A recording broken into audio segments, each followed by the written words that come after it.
Hey fellas, getting today's update done relatively early. Because if I don't, it's not getting done. Yeah, I haven't slept since the last update. It's early afternoon at this point, and I'm gonna crash soon. So, I've already sorted through the red and the black, so let's talk about them, shall we? Or at least I'll talk about them, and you can sit there and listen. And if you don't like what I say, too bad. Send me a note. Otherwise, I don't know you have some criticism, you know? I mean, I haven't gotten a lot of criticism. I've gotten some positive feedback. And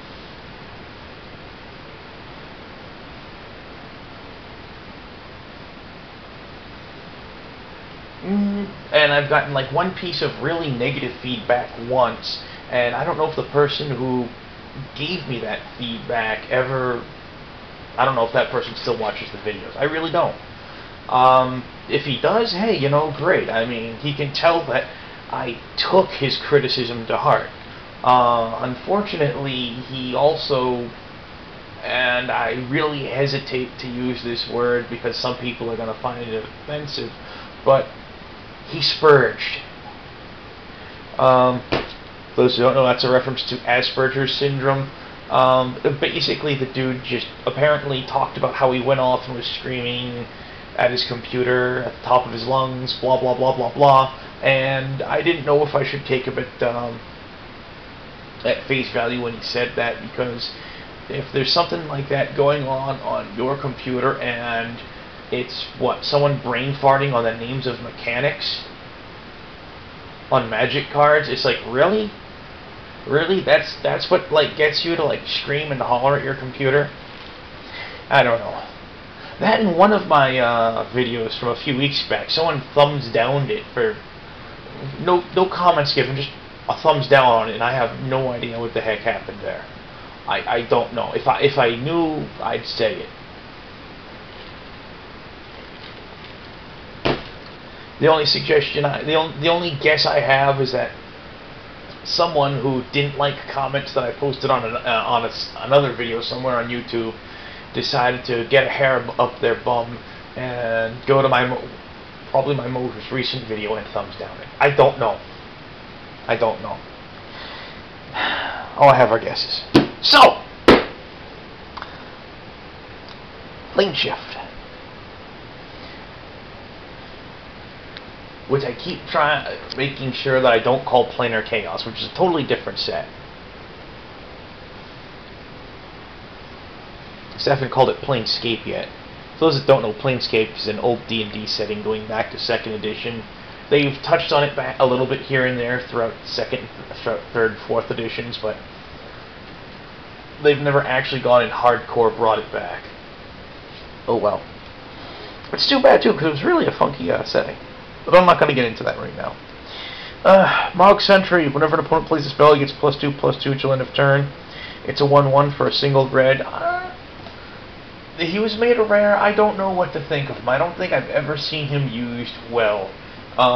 If he were printed today, I don't think it would be all that out of line for him to be an uncommon. I've only got 2 of them. Singe. I think I only got 3 of these. Do I? No, I've got a place at a Singe. Singe, it's a single red for an instant, deals 1 damage to target creature, and that creature is black until end of turn. Interesting. Strafe. That's the one I only have 3 of, right? Yeah. I don't know why I only have 3 of it, but oh well. Strafe, it's a single red for a sorcery that deals 3 damage to target non-red creature. I can't remember what it's called off the top of my head, but some might remember that there is a Chaos Shifted white version of this. That's 3 damage to non-white creature in Planar Chaos.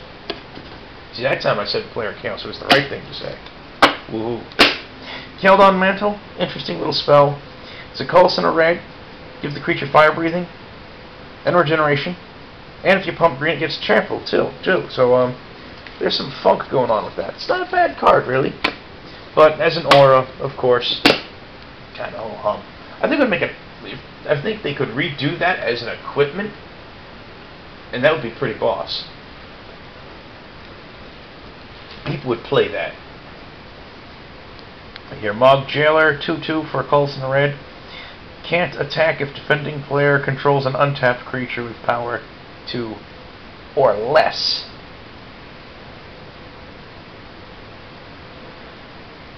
Cannot attack if defending player controls an untapped creature with power 2 or less. That's weird. Okay, so he can't attack until weenies. I don't get it. That's weird. I'm not going to pretend to understand. There's the red familiar. It's a 1/1 first striker. Then it's a Kavu. Black and green spells cost a colorless less. The Caldera Kavu, he's a 2/2 for 3 mana.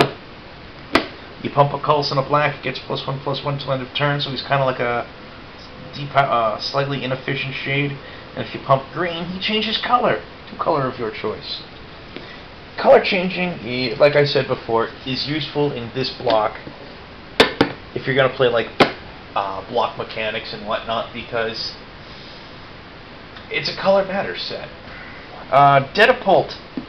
Only got 3 in here. I'm pretty sure I've got more in a zombie deck someplace. I have a red-black zombie deck somewhere.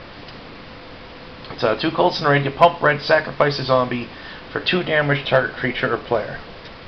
All well and good. Insolence. 2 colorless and a red. Creature enchantment. Whenever enchanted creature becomes tapped, instant deals 2 damage to that creature's controller. It's interesting. I'm not sure what I think of it, but it's interesting. I can think of 1 or 2 ways to abuse it, but not too many. Kavu Recluse. He's a 2/2 for 2 colorless and a red. Tap to make target land a forest till end of turn. All well and good, right? Right. So far, also, all of our red cards really looking splashable. Planeswalkers Fury, another entry into the Planeswalkers series of enchantments. 2 colorless and a red, 3 colorless and a red. Target opponent reveals a card at random from his or her hand. Deal damage equal to the card's converted mana cost to that player. Play only when you could play a sorcery. I don't remember if that text is on on any of the others so far. I really don't. The bit about play only as a sorcery. But yeah, it can do some interesting stuff.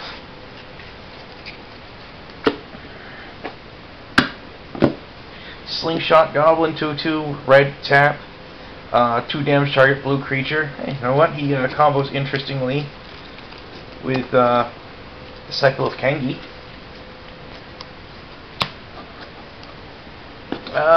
The red Battle Mage, probably the least good of them. Black Kicker makes your opponent discard 2 cards. Green Kicker nukes an enchantment. I mean,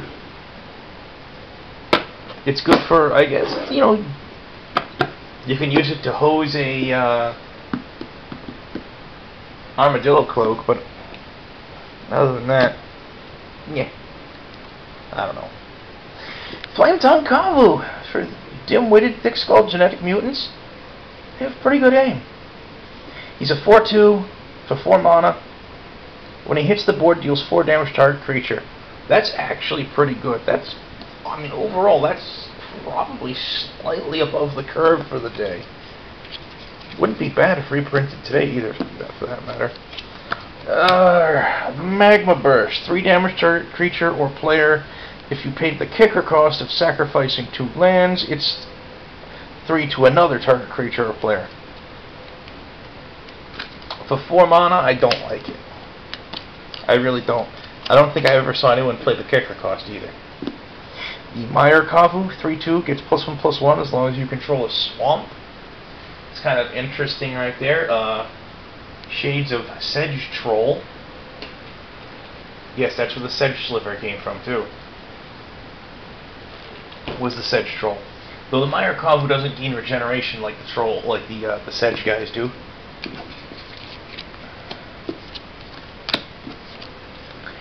Implode. I think I only have like 3 of these. It's 4 and a red. Destroy target land. Draw a card. It's okay. I mean, I don't like it being an uncommon. I mean, it really should be a common. Though I suppose they probably just made it uncommon because they didn't want land destruction to get like out of control, especially in limited. There's so many ways to screw with people's mana base in this set, and screwing with someone's mana base in a limited game with this set would be bad. I want to say I have, counting this one, I think I have at least 3 of this. Not 100% certain. Tarngoth, Tall Room Hero. He's a 4/4 for 5 mana. He's the first card in red we've encountered so far that isn't easily splashable. He's got Vigilance, and if you pump a Cult in a red and tap him, he deals damage equal to his power to target creature. That creature deals damage equal to its power to him. He's just awesome. Declare him as an attacker. Use him to nuke one of the defender's creatures before blockers are assigned. If you're really good, there's not going to be anything there. It's nice stuff. Goblin Game. This is a weird one, especially for the casting cost of 7 mana. It's a sorcery. Each player hides at least 1 object. All players reveal them simultaneously. Each player loses life equal to the number of objects he or she revealed. The player who revealed the fewest objects then loses half his or her life rounded up. And if 2 or more players are tied for fewest, each loses half his life rounded up. Basically, it's pick a number, and whoever picked the lowest, and you both lose, and then you reveal the number you picked, and you both lose life equal to the number you picked, and then if you picked the lowest number, you lose half of your new life total. Rounded up.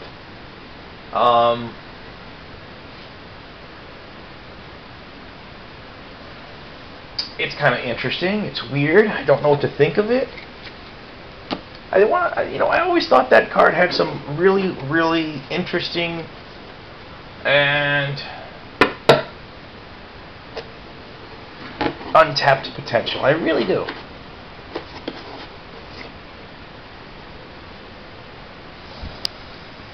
Black.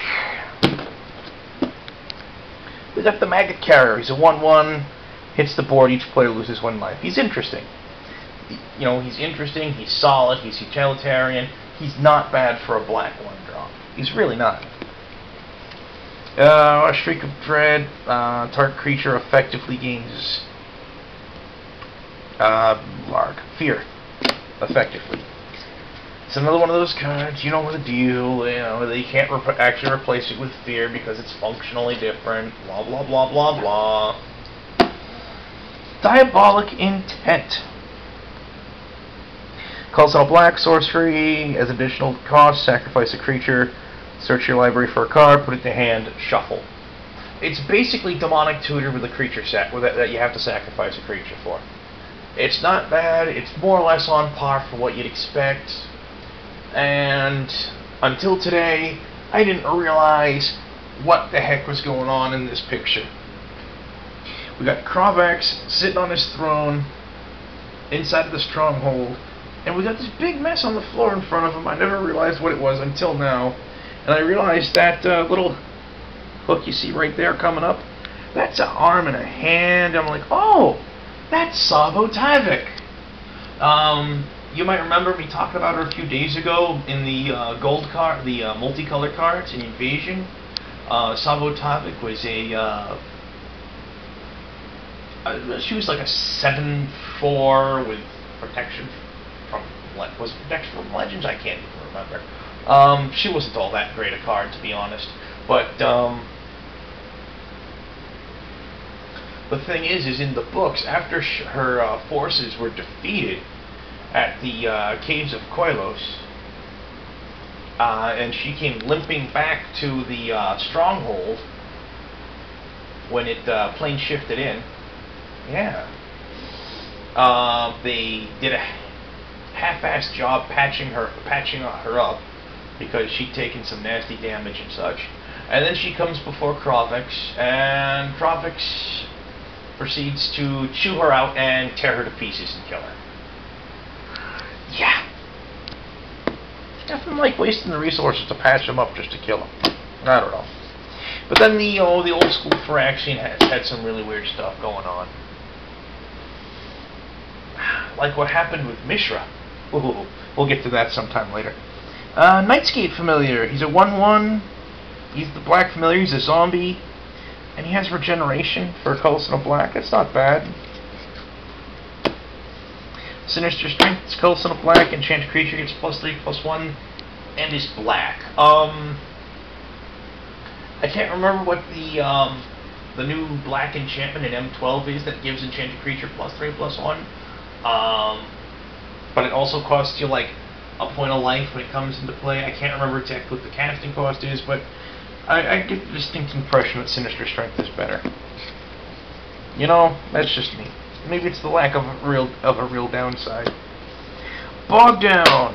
Target player discards 2 cards from their hand for 2 colors and a black. If you paid the kicker cost of sacrificing 2 lands, they discard 3 cards instead. Alright. 2 cards for 2 and a black, pretty standard. Sacrificing 2 lands to bump it up to 3? I don't think I could justify that. That's... I don't know. I don't think I could do that. Morgue Toad. Here's something you both do and don't see in black. Just 2 colors and a black for 2/2. You can sacrifice them to add red and blue to your mana pool, 1 of each. Now, sacrificing a creature to add mana to your mana pool is nothing new in black. It's just not. What's new is that you're not getting colorless mana, you're not getting black mana, you're getting red and blue. Mana fixing in black in other colors, not common at all. And this card was a common, so go fig. So that's something kind of exemplary in black. Nightscape Battle Mage. Once again, the Battle Mage cycle, he was pretty cool. Blue Kicker, return up to 2 non-black creatures to owner's hand. Red Kicker, destroy a land. Honestly, the Red Kicker impresses me more. But that's just me. I think nuking lands is fun. A lot of people hate it. Tough noogies. Planeswalker Scorn. This is a fun one. 2 colors and a black. It's activated ability, which can only be played as a sorcery. Is 3 colors and a black. Target opponent reveals a card at random from their hand. Target creature gets -X till end of turn, where X is the revealed card's mana cost. That's pretty saucy. Slay. 2 colors and a black. Instant. Destroy target green creature. It can't be regenerated. Draw a card. It's alright. It's not bad. I mean, color hosing is not something I've ever been, you know, particularly keen on for the most part. But in this block it kind of worked because there was such an emphasis on multicolor that you could get away with it. Warped Devotion. Whenever a permanent is returned to a player's hand, that player discards a card from his or her hand. This works really good if your opponent's hand is emptied and then you bounce something back to their hand. It's like, hey, that card you have that I just bounced to your hand, it's the only card you have in your hand. Pitch it. Bam. It's not bad. It's not great, but you know what? You can work with it. You really can. Lord of the Undead. I know I've got more of these in a zombie deck. He's a 2/2 for a colorless and double black. All zombies get +1/+1. Pump a colorless and a black and tap him to return a zombie from your graveyard to your hand. It's not bad. It's really not bad. In some ways, it's better than the old Zombie Master. The old Zombie Master gave all zombies regeneration and Swamp Walk. This guy gives you an outright power toughness boost. That's nice. Noxious Vapors. This is an interesting one. Colorless and double black for a sorcery. Each player reveals their hand and chooses 1 card of each color from it and discards all other non-land cards. Now, if your opponent's, like, say, for example, playing monocolor, or even if you're playing monocolor, it kind of works against you a little bit. But the idea being, though, is you play this, and it's like, oh, your hand is all white cards. Pick one, pitch the rest. That can do some nasty stuff. Seriously do nastiness. Heavens forbid it, you can first turn Dark Ritual that out and make your opponent pitch a good-sized chunk of their hand. Death Bomb. It's removal. That sometimes it's just not very good removal, I don't know. 3 colors and a black, instant as an additional cost to play it, sacrifice a creature, destroy target non-black creature, it can't be regenerated, its controller loses 2 life. Honestly, if you have the right creatures and you have some, some fun graveyard effects going on, this could actually be playable. I mean, if you want to build around it, I mean, yeah, you could, once again, with a lot of these types of things, you could go with a Grave Pact, and then, play a Death Bomb, and when you play it, you sacrifice, like, a Perilous Mirror, and, yeah, you can work around all of these things. You can build to it, but the question is it worth it? And I can't say if it is or not. Phyrexian Scooter. I only have one of these. He's 3 colors and a black for 3/3. Now, you might look at that and say, okay, he's a hill giant, so what? Kicker, pay 3 life. If you paid the kicker cost, he comes into play with 2 +1/+1 counters on him. I don't think anyone has ever played this guy and not paid the kicker cost unless they were redonkulously low on life and desperate to throw critter on the board. But, yeah, 4 mana and 3 life for a 5/5? Sure, why not? Volcano Imp. He's a 2/2 flyer for 3 and a black. Pump a Coulson and a red, he gains first strike till end of turn. Nyeh. It's not exceptional. It's okay, I guess. Dark Suspicions, 2 and double black. It's an enchantment. At the beginning of each opponent's upkeep, that player loses 1 life for each card in his or her hand more than you have in hand. I think I could actually see that going into something that didn't even exist at the time, and that is a Hellbent deck. I could so see this in Hellbent. Honestly, I think Hellbent was a great idea, but I just think they didn't give Hellbent enough to make it worth it for players to really run it. But that's just my opinion. Exotic Disease. 4 colors and a black for sorcery. Target player loses X life and you gain X life, where X is the number of basic land types among lands you control.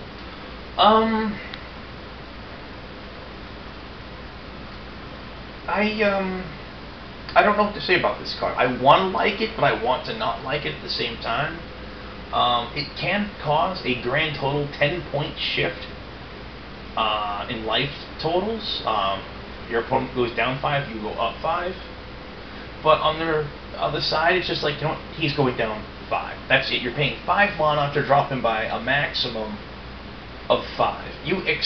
I tend to expect more out of something like out of a card that makes you jump through hoops to get its effect.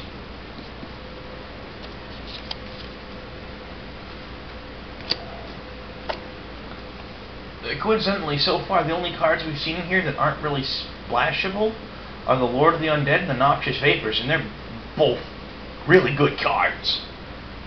So, you can forgive him that. The Phyrexian Bloodstock. He's a 3/3 for 4 and a black. When he leaves play, destroy target white creature. It can't be regenerated. It's interesting. Not sure if I'd like it, but it's interesting. Eagle's really nice, but that they're... actually, when he leaves play, when he enters graveyard. When he leaves play, oh, that can be nasty. You can build around that. There's a Fun Happy blue card in this set that returns white or black creatures to you control to hand or something crazy like that. And you can use that with him and that crazy Griffin that makes things white. Ooh, pardon me. You can do some crazy stuff with that. I mean crazy stuff. So, there's the vid. Hope you enjoyed today's video. I think I had more fun with today's video than I have with the videos for several days now.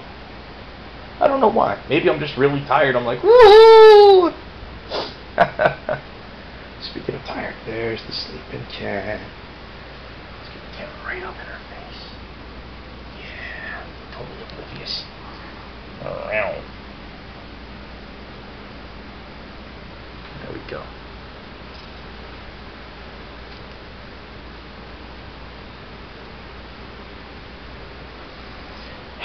She's a good cat most of the time.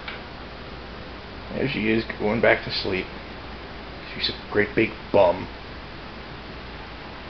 I've said it before. I don't know if I've said it in any of these videos, but cats are much like the dragons of legend. They spend most of their time deep in slumber, awaking occasionally to engage in orgies of gluttony and destruction. Except that dragons aren't known for barfing on the clean laundry. Alrighty. Call that a vid, get this posted, and hopefully crash sometime within the next hour. Woo! Sleep! Later, guys.